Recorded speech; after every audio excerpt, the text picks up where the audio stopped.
Today I'm going to show you how to hang something like this, which has got a little bit of weight in it, but you can see that it requires the fixture that's going to actually hold it in place to be on show. So I don't want some string or nylon on there. I want something strong, but something that's going to look nice, and what I'm choosing is a bit of copper wire. The way I get copper wire is out of power cable. In this case it's a light cable, ceiling light cable, and you can see the different strands that are available in there. So it's just a matter of going up to your local hardware store and buying the length that you need, probably a couple of dollars every metre, and cut it off and pull these wires out. You have a nice little thing that can also be on show, just like the fixture that it's going to hang on to.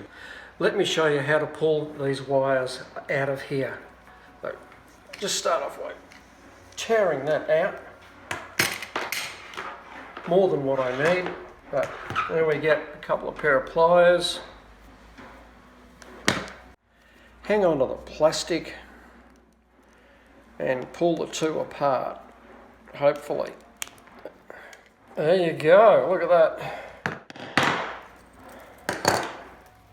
And that's the material that's going to be on show.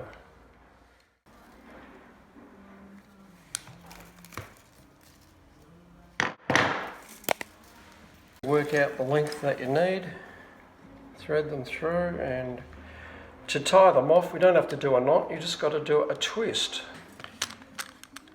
And do that with the four of them, work out the right length and tie them all off at the top.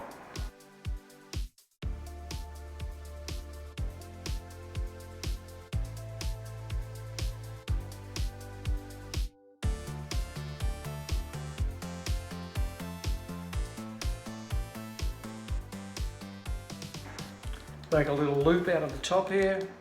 Have the attachment at the bottom all firmly secure, and then there's the little eye that's going to go over my hook. And there you go. That's it in place.